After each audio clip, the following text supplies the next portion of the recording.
अभिशाप। एक दर्द भरी कहानी। फोन की घंटी बज रही थी। मोहित ने घड़ी देखी, सुबह के 7 बज रहे थे। उसने फोन उठाया। उधर से आवाज आई, मैं थाने से बोल रहा हूँ। एक स्त्री रेल से कटकर मर गई है। उसके फोन में लास्ट डायल में आपका नंबर था, इसीलिए आपको फोन किया है। मोहित को तो काटो खून नहीं। रात तो मौसी से बात हुई थी। बेहद उदास भरी हताश से बातें कर रही थी। कल जो घर में हुआ बता रही थी। आवाज में भी बहुत कमजोरी थी, लेकिन वो थका हुआ था। उसने कह दिया, मौसी कल शाम घर आकर विस्तार से बात करूंगा। पर अब तो जल्दी से थाने भागा। लाश मोजरी में रखी हुई थी। उसने मौसा जी को फोन किया, जो बिजली विभाग में कार्यरत थे। 2 साल पहले ही रिटायर हुए हैं। मौसा जी को तो लगा उसकी बात सुनकर सांप सांस ही सूंघ गया। मैं आता हूँ कहकर उन्होंने फोन काट दिया। मोहित सामने पड़ी बेंच पर बैठ गया। उसकी आंखों से आंसू बह निकले।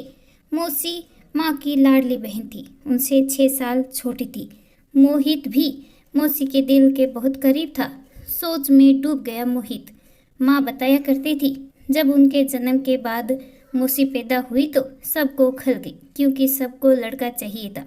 उनके होने से पहले लड़की जानकर कई गर्भपात करा दिए गए थे। उस बार लड़का होने की रिपोर्ट पर ही बच्चा पैदा किया गया, पर हुई लड़की। किसी को बर्दाश्त ही नहीं हुआ। कोराम सा मच गया। कोई सुगुन नहीं, बस हुआ मातम ही मातम। उन्हें कभी कोई प्यार माँ बाबूजी का मिला नहीं, बल्कि छोटी छोटी गलतियों पर पिटाई होती थी। माँ पहला बच्चा थी, इसीलिए उन्हें सबका लाड मिला। बाद में कई गर्भपात के बाद छोटे भाई आने पर तो उनकी हालत और खराब हो गई।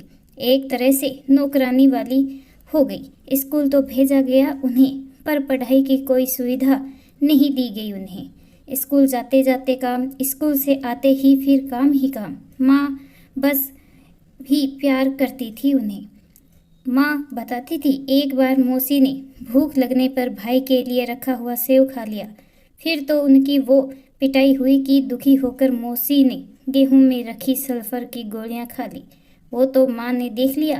पुलिस के डर के मारे जैसे तैसे उन्हें बचाया गया। माँ की शादी के बाद तो मौसी की हालत और बदतर हो गई थी। 16 साल की उम्र में ही उनकी शादी भी करा दी गई हमारे शहर में। पर यहाँ भी मौसी के दुर्भाग्य ने पीछा नहीं छोड़ा। तेज तर्रार सास और विधवा बहन का आज्ञाकारी पुत्र और भाई निकला उनका पति। दिन रात उनकी सेवा में जुटी रहती। मुंह में बोल तो थे ही नहीं उनके। मायके वालों ने शादी के बाद उनसे कोई मतलब ही नहीं रखा। बस कभी कभी माँ से मिलना होता रहता था उनका। अपने दुख बांट लेती थी उनसे। वो भी बराबर में बैठे सब बातें सुनता रहता था। बात बहुत समझ तो उसे नहीं आती थी, पर मौसी के आंसू उसे अच्छे नहीं लगते थे।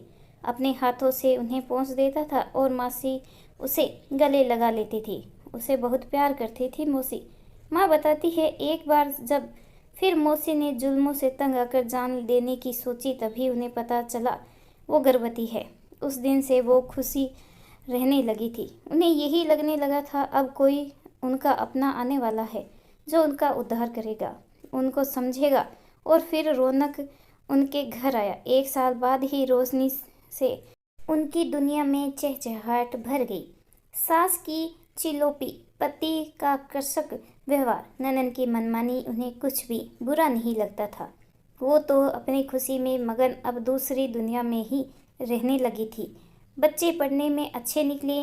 लड़का बैंक अफसर और बेटी इंजीनियर बनी। बेटी की शादी उसके जॉब में आते ही कर दी। वो अपने घर में खुश थी, नौकरी और अपनी ससुराल में व्यस्त थी। मौसी भी उसे कुछ बताकर दुखी नहीं करना चाहती थी। एक बहुत बड़ा झटका मौसी को तब लगा जब उनकी बड़ी बहन यानी उसकी माँ अचानक चल बसी। कहती थी, अब मैं अनाथ हो गई। वो तो खुद ही बिल्कुल टूट सा गया था, पर उसने मौसी को गले लगाकर कहा था, मैं हूँ ना। उसने ही अपनी शादी में उन्हें फ़ोन खरीद कर दिया था भेंट स्वरूप, ताकि जब चाहे उससे बात कर सके। उनके बेटे ने भी प्रेम विवाह किया। पति तो बिल्कुल भी तैयार नहीं थे, हालांकि उन्हें भी लड़की और उसका परिवार ठीक नहीं लग रहा था। फिर भी बेटे की खुशी के लिए बड़े लाड प्यार से बहू घर पर लेकर आई, पर शायद यहाँ भी उनकी किस्मत दगा दे गई। बहू के पिताजी का कोई काम नहीं था, भाई भी आवारा था। वो तो हर वक्त घर में डेरा डाले रहते और बहू को चिढ़ाते रहते। बहू को हर समय ठंडा बुखार। मौसी दिन रात काम करती रहती। बेटे से बात करने की कोशिश करती तो बेटे का जवाब सुनकर भौचक्की रह जाती। बोला, ये क्या माँ, आपको सबसे प्रॉब्लम रही है। पहले अपने माँ बाप, फिर सास, अब बहू। कभी तो एडजस्टमेंट करना सीखो। पापा को भी आपसे इसीलिए शिकायत रहती है। कुछ समझती ही नहीं हो आप। मौसी घूंट पी कर रह गई। उन्होंने मन ही मन फैसला कर लिया था कि अब वो किसी से कुछ नहीं कहेगी। अब बहू के पैर भारी हुए। वो सबसे भारी वक्त था उनका। काम भी सारा करती, ऊपर से बहू के इल्ज़ाम। इन्हें मैं खाते हुए अच्छी नहीं लगी, तभी वही बनाती है जो मैं नहीं खाती। अब बहू को रौनक की भुआ जी का भी संरक्षण प्राप्त था। मौसी तो खाना बनाने से पहले बहू से पूछा कराती क्या खाना है, पर अगर वो बेटे से ये कहती तो बेटा सही क्यों नहीं मानता। उसे भी अब यही लगने लगा था, माँ मैं ही प्रॉब्लम है, तभी कोई पसंद नहीं करता इन्हें। बहू की माँ लोकल होने की वजह से रोज़ ही बेटी से मिलने आती और ज्ञान बांध कर जाती क्या क्या खाना है। मौसी रसोई में उसे पूरा करने को जुटी रहती। कभी जूस, कभी फल, कभी मेवा, कभी दूध। इसी बीच बेटे का भी ट्रांसफ़र हो गया। पति ने बैठक तक खुद को सीमित कर लिया। मौसी चुपचाप सबकी बातें सुनते हुए काम में लगी रहती। पर जिस दिन दूध जैसा पोता घर आया, मौसी फिर निहाल हो गई। सब भूल गई, सपने बुनने लगी। पर सपना तब टूट गया जब बहू ने पोते को हाथ लगाने को मना कर दिया। अब बहू की माँ भी घर पर ही रहने लगी थी बेटी की देखभाल के नाम पर काम सारा मौसी ही करती। मौसी का शरीर भी टूट गया था, इतना काम नहीं हो पा रहा था। उन्हें बुखार आ गया, तब भी वो काम करती रही। पर कल अचानक बेहोश होकर गिर गई। फिर तो घर में कोहराम ही मच गया। कहा गया जरा सा काम क्या बढ़ गया, इनका नाटक शुरू हो गया। क्या क्या नहीं कहा गया उन्हें।